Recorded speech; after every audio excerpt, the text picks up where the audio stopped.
आपकी पहली फ्लाइट का सबसे नाटकीय पल खिड़की से नीचे नजर आने वाले बादल नहीं होते। सबसे ज़्यादा थ्रिल होता है टेक ऑफ में।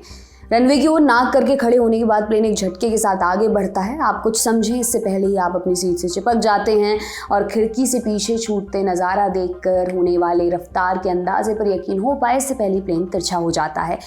आप हवा में होते हैं। हवाई यात्रा की दुनिया में सब कुछ इसी नाटकीय तेजी से होता है।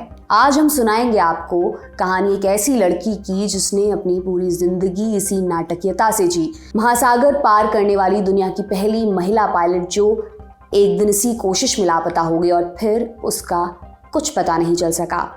कोई कहता है वो जासूस थी, कोई कहता है वो सालों तक छिपी रही। सच क्या था? क्या थी कहानी एमिलिया ईयरहार्ट की? चलिए जानते हैं। नमस्कार, मेरा नाम दिव्यांशी सुमराव है। आप देख रहे हैं ऐतिहासिक किस्सों कहानियों से जुड़ा हमारा रोजाना का कार्यक्रम तारीख।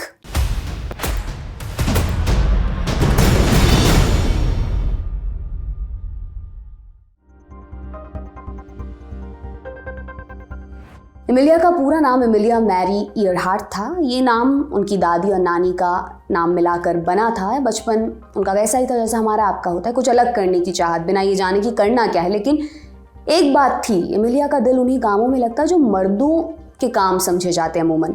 Film direction, law, management, mechanical engineering आदि। पढ़ाई के लिए साइंस चुना।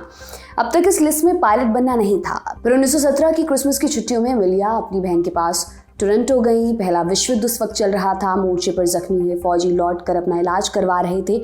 एमिलिया इनकी मदद करने के लिए रेड क्रॉस से ट्रेनिंग लेकर नर्स बन गई। यहीं रहते हुए उन्होंने पहली बार करीब से एक प्लेन को उड़ता हुआ देखा, लेकिन वो लौट गई।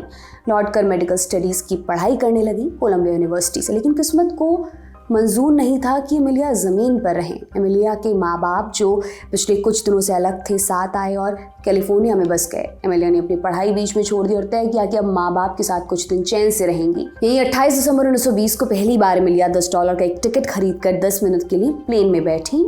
शौकिया पक्के तौर पर हम नहीं कह सकते, लेकिन जिस थ्रिल की बात हमने इस वीडियो की शुरुआत में की, शायद उसी ने एमिलिया को एक पायलट बनने का सपना दिखा दिया। फिर एमिलिया ने वो सारे काम किए जो हमने आपको शुरुआत में बताए ताकि फ्लाइंग ट्रेनिंग की फीस चुका सकें। गुरु बनाया अनीता स्नूक को, एक और औरत जिसने मर्दों की समझी जाने वाली इस दुनिया में अपने पैर जमा लिए थे। प्लेन उड़ाना सीखा तो एमिलिया ने उन दिनों की महिला पायलट का स्टाइल स्टेटमेंट भी अपना लिया। बाल कटवा लिए, लेदर जैकेट पहनना शुरू किया। पैसे जोड़कर एक सेकेंड हैंड बाईप्लेन खरीदा, नाम रखा कैनरी। इसी में बैठकर 22 अक्टूबर 1922 को आसमान में 14,000 फीट की ऊंचाई तक गई। ये उनका बनाया पहला वर्ल्ड रिकॉर्ड था दुनिया में सबसे ऊंची उड़ी औरत का।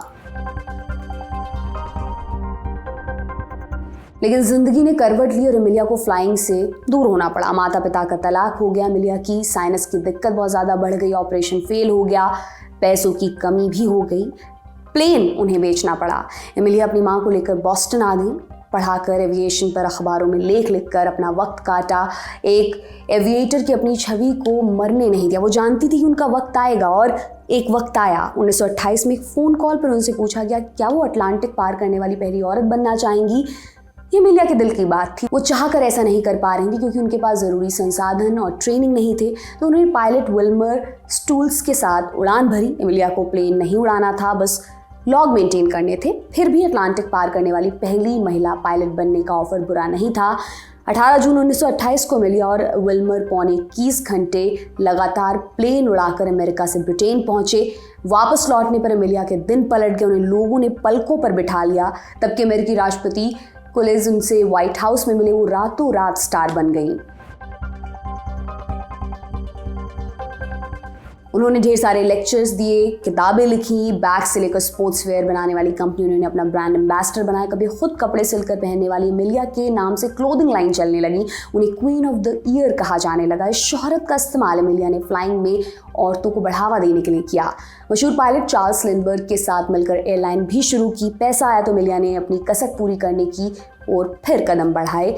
अकेले अटलांटिक पार करने की तैयारी फिर शुरू की। 20 मई 1932 को अपने लॉकहीड वेगा 5B मिलकर चढ़ी। इस बात का सबूत कि अमेरिका से चली हैं। 14 घंटे 56 मिनट की फ्लाइट में अटलांटिक के ऊपर बहने वाली तेज़ हवाओं ने उन्हें रास्ते से भटका दिया, लेकिन वो यूरोप पहुंची। अपनी असल मंजिल पेरिस की जगह आयरलैंड के गांव में, लेकिन भटकने के बावजूद एविएशन की दुनिया में एमिलिया वहां पहुंच गई थी जहां उनसे पहले कोई औरत नहीं पहुंची थी।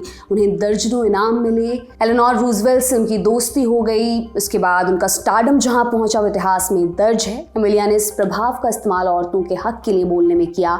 अमेरिका में चले इक्वल राइट्स मूवमेंट में उनकी भागीदारी रही। हालांकि एमिलिया का असली सपना दुनिया घूमने का था। उन्होंने इक्वेटर के रास्ते दुनिया का चक्कर लगाने की ठान ली। लॉकहीड एयरक्राफ्ट कंपनी से इसके लिए खास प्लेन बनवाया जिसमें एक बड़ा सा फ्यूल टैंक था। दुनिया का चक्कर लगाने के लिए आपको प्रशांत महासागर के ऊपर से उड़ान भरनी होती है। पूरा समंदर एक बार में पार नहीं कर सकते, इसलिए बीच के किसी द्वीप पर उतरकर फ्यूल और सर्विसिंग का जुगाड़ करना पड़ता है और समंदर के बीच एक द्वीप ढूंढना आसान नहीं। तो एमिलिया ने अपने साथ एक अनुभवी नेविगेटर फ्रेड नूनन को रखा। पहली बार में असफल रहने के बाद एमिलिया और नूनन दूसरी बार में न्यू गिनिया पहुंचे। यहाँ तक आने में 3/4 रास्ता पूरा हो गया था। यहाँ से उन्हें 11,000 किलोमीटर प्रशांत महासागर पर उड़ान भरनी थी। तय किया गया कि होनोलुलु के रास्ते में हाउलैंड द्वीप पर उतरकर सप्लाई ली जाएगी। हाउलैंड तक का रास्ता बताने के लिए वहाँ अमेरिकी कोस्ट गार्ड का एक जहाज़ खड़ा था। 2 जुलाई 1937 को एमिलिया और नूनन न्यू गिनिया से हाउलैंड के लिए चले। रास्ते में अमेरिकी कोस्ट गार्ड के जहाज़ से उनकी बात होती रही, लेकिन एक दिक्कत हो गई। एमिलिया के भेजे रेडियो मैसेज कोस्ट गार्ड को तो मिल रहे थे, लेकिन कोस्ट गार्ड के भेजे मैसेजेस एमिलिया को नहीं मिल पा रहे थे। एमिलिया और नूनन कोशिश करके भी पता नहीं कर पा रहे थे कि हाउलैंड कहाँ है। बादलों की छांव में एमिलिया आंखों से नीचे देखकर पक्का नहीं कर सकती थी कि हाउलैंड कहाँ पर था। घंटों तक एमिलिया के मैसेजेस कोस्ट गार्ड को मिलते रहे। कुछ मैसेज एमिलिया को भी मिले, लेकिन काम नहीं बन पाया। प्लेन का ईंधन खत्म होने लगा। एमिलिया और नूनन लापता हो गए। उनके आखिरी मैसेज के बाद जब 1 घंटे तक उनका कोई नामो निशान नहीं मिला तो उन्हें ढूंढा जाने लगा। उन्हें ढूंढने के लिए शुरू किया सर्च ऑपरेशन। तब का सबसे महंगा सर्च ऑपरेशन था, लेकिन वो नहीं मिली। 2 साल बाद उन्हें कानूनी तौर पर मृत घोषित कर दिया गया। लापता होते वक्त एमिलिया की प्रसिद्धि चरम पर थी, तो उनके लापता होने ने कई कॉन्स्पिरेसी थ्योरीज जनी। ये शक किया गया कि एमिलिया और उनके नेविगेटर फ्रेड नूनन अमेरिका के लिए जासूसी कर रहे थे, खासतौर पर रूजवेल्ट के लिए। कहा जाने लगा किसी के चलते उन्हें जापान ने युद्धबंदी बनाकर मार डाला था। कुछ लोगों ने इसमें यह भी जोड़ दिया कि दोनों जापान के चंगुल से बच निकले थे और लौटकर न्यू जर्सी में रहने लगे। इस थ्योरी को सबसे ज्यादा प्रचार CBS के लिए काम करने वाले पत्रकार फ्रेड कोर्नर की किताब the search for Emilia Earhart से मिला। लेकिन इस थ्योरी में ज्यादा दम नहीं है, क्योंकि एमिलिया का प्लेन जब गुम हुआ तब दूसरा विश्व युद्ध चल रहा था, लेकिन जापान और अमेरिका की सीधी लड़ाई में तकरीबन 4.5 साल बाकी थे। दूसरी थ्योरी के मुताबिक एमिलिया निकोमारोरो पर लैंड कर गई थी, जहां वो कई दिनों जिंदा रहीं और फिर मदद न मिलने पर उनकी जान गई। लेकिन इस बात को कभी साबित नहीं किया जा सका। एमिलिया के खोने को लेकर सच के सबसे करीब थ्योरी एल्गिन लॉन्ग ने दी। एल्गिन लॉन्ग आर्कटिक और अंटार्कटिक के ऊपर से उड़ान भरने वाले दुनिया के पहले पायलट और नेविगेटर थे। उनका मानना है कि ईयरहार्ट होनोलुलु के रास्ते में हाउलैंड द्वीप पर प्लेन रिफ्यूल करने वाली थी, लेकिन उस दिन प्रशांत महासागर के आसमान से एमिलिया और नूनन मिलकर भी हाउलैंड को ढूंढ नहीं पाए। प्लेन का फ्यूल खत्म हो गया और वो क्रैश कर गया। एमिलिया, नूनन और उनका प्लेन एक राज बनकर समंदर में दफन हो गए। एमिलिया की ज़िंदगी में लोगों को रुचि ऐसी रही कि लोग कभी यकीन नहीं कर पाए कि वो नहीं रहीं। इसी के चलते उनकी ज़िंदगी और मौत को लेकर दर्जनों फिल्में, नोवेल्स और सीरियल्स बने, कई हिट भी रहे। एमिलिया कहाँ है हम नहीं जानते, लेकिन उनकी कहानी हमारे पास है। ये कहानी अपने सपने को पूरा करने की ज़िद का बयान है, जिसे सुनकर लाखों औरतें और मर्द भी अपनी ज़िंदगी में कुछ नया करने का अहद करते हैं। फिलहाल इस एपिसोड में इतना ही। ये एपिसोड आपके लिए लिखा है हमारे साथी निखिल ने। देखते रहिए दी लंदन टॉप। बहुत बहुत शुक्रिया।